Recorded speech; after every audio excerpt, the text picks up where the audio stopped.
Hey everybody, welcome to January 2nd, 2020 as we're doing our 2020 focus. So what we're going to be doing over the next 30 days is we're going to be looking at the books of 1st and 2nd Corinthians. These are actually letters that the Apostle Paul wrote to the church in Corinth. And so we're going to be taking a look at those letters and reading a chapter a day. So that should take us through the next 30 days. We're excited to do that. And before we jump into the passage that I'm going to read today, I'm actually not going to be reading out of 1st or 2nd Corinthians. We're actually going to be looking at the book of Acts, chapter 18, because that's where where we first encounter the city of Corinth, and so it's kind of important to understand the historical context of the letters before we jump into the letters themselves.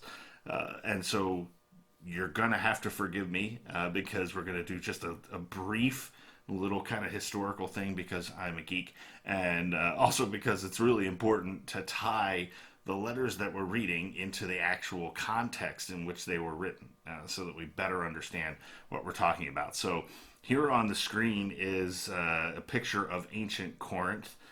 This is the Roman remains of the ancient city of Corinth. This actually is a city that was reestablished by the Romans because in the 140s BC, they destroyed the Greek city, the ancient Greek city of Corinth, kind of putting down rebellion, and so they leveled the city, destroyed it, and it was uninhabited for 100 years. And then Julius Caesar reestablished it in 44 BC as a city or colony, Roman colony. They named it Corinth. It was on the same place as Corinth, the ancient Greek city, but now it was fully a Roman city, and they loved Greek culture, so it was a mix of both Roman principles and structure, and also highly influenced by the Greeks, which is much of the ancient world, especially during the Roman period. There was a high Greek influence, and so you have a mix of cultures going on, but the underlying culture is Roman in nature because many of the people who colonized this area were former generals that Julius Caesar granted land because of their fighting with him and their victories and things like that, and so there were rewards. You also had Roman slaves that were freed, and so they would go and live in the colonies because there was opportunity there. And so this is a Roman colony in mainland Greece, and it is a very, very popular city. It becomes a dominant capital city in its region during the time of Christ, and there was it sits at a beautiful spot in the world. So I wanted to kind of show you real quick where that is. All right, so we're here in Michigan, and you go across the Atlantic, you get to the Mediterranean Sea, then you have Italy, you have Turkey over here, here's Israel, and right in Greece you have this city of Corinth. And as you can see, it sits just inland from two really major ports. You have these two ports right here.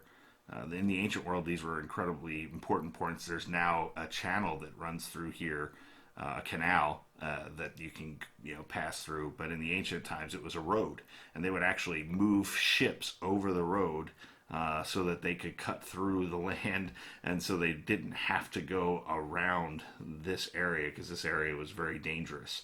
And so they would prefer to kind of roll across the land in order to kind of distribute their goods to this portion of the ancient world. And so Corinth sat at a really, really prime spot, and so it was a very wealthy city. But it also, it was a city that had both the very, very rich and the very, very poor. And so that's the context that Paul shows up in. The Apostle Paul shows up in when we read in Acts chapter 18. So that's what we're gonna look at first. Now, Bible Gateway is a great website for for you if you're kind of looking to, where to read the Bible. If you want to do it online, BibleGateway.com is a great place to go.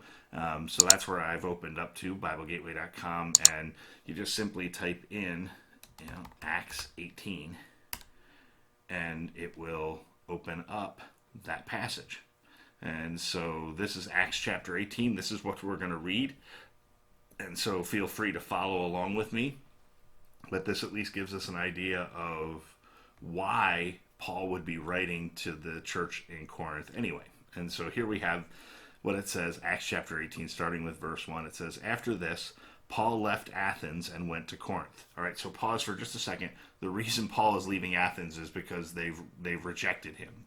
They were curious about these ideas and these new philosophies that the Apostle Paul was bringing, but they rejected it, and so he leaves. And this is what it says. "After this, Paul left Athens and went to Corinth. There he met a Jew named Aquila, a native of Pontus, who had recently come from Italy with his wife Priscilla, because Claudius had ordered all the Jews to leave Rome. Paul went to see them, and because he was a tent maker as they were, he stayed and worked with them. Every Sabbath he reasoned in the synagogue, trying to persuade Jews and Greeks. When Silas and Timothy came from Macedonia, Paul devoted himself exclusively to preaching, testifying to the Jews that Jesus was the Messiah. But when they opposed Paul and became abusive, he shook out his clothes in protest and said to them, 'Your blood be on your own heads. I am innocent of it. From now on I will go to the Gentiles.'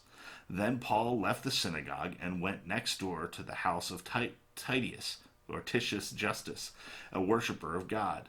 Crispus, the synagogue leader, and his entire household believed in the Lord, and many of the Corinthians who heard Paul believed and were baptized. One night the Lord spoke to Paul in a vision.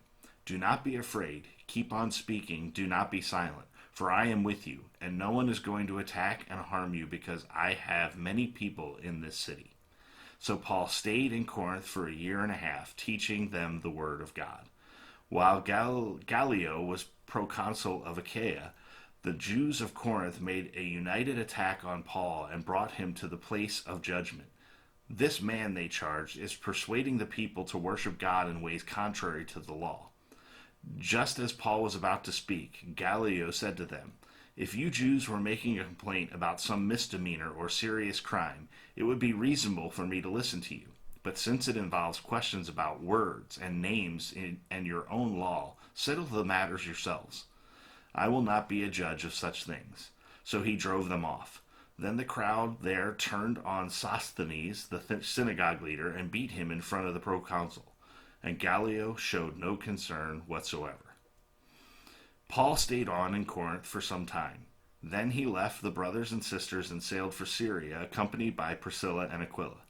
Before he sailed, he had his hair cut off at Cenchrea because of the vow he had taken. They arrived in Ephesus, where Paul left Priscilla and Aquila. He himself went into the synagogue and reasoned with the Jews. When they asked him to spend more time with them, he declined. But as he left, he promised, "I will come back if it is God's will." Then he set sail for Ephesus. When he landed at Caesarea, he went up to Jerusalem and greeted the church, and then went down to Antioch. After spending some time in Antioch, Paul set out from there and traveled from place to place throughout the region of Galatia and Phrygia, strengthening all the disciples. Meanwhile, a Jew named Apollos, a native of Alexandria, came to Ephesus. He was a learned man, with a thorough knowledge of the Scriptures. He had been instructed in the way of the Lord, and he spoke with great fervor and taught about Jesus accurately, though he knew only the baptism of John. He began to speak boldly in the synagogue. When Priscilla and Aquila heard him, they invited him to their home and explained to him the way of God more adequately. When Apollos went to go to Achaia, the brothers and sisters encouraged him and wrote to the disciples there to welcome him. When he arrived, he was a great help to those who by grace had believed, for he vigorously refuted his Jewish opponents in public debate, proving from the Scriptures that Jesus was the Messiah. And so this sets up at least kind of the context that we understand. This is Paul's second missionary journey, is when he gets to Achaia. He begins to serve the people in Corinth and begins to have people respond to the message of the gospel. And so he helps establish the church there in Corinth. But he's not the only one. Priscilla and Aquila were there. He was there for a year and a half. He raised up other leaders. And then we find out at the end of this that Apollos himself goes to Achaia, which means he's going to Corinth and begins to share. And so this puts what we're going to read next in context, that Paul had relationships there. He preached to them for a year and a half. And now we're beginning, as we turn to the letters that he wrote, when we look at First Corinthians, at least we understand the context of why he's writing to them, and it gives us some insight to some of the names that come up as we read those letters. So that is day one, and it's an important passage because it does show that there were people who had faith, that they believed, but they lacked the next step in what they needed to know. And so Paul would spend his time preaching and teaching to help them, to thoroughly equip them to understand who Jesus was, why he came, and how that should impact their lives and the way that they live. And so looking forward to the next month as we go through the book of First Corinthians and Second Corinthians. And so we'll see you here tomorrow as we jump into First Corinthians chapter 1. Have a great one. Bye.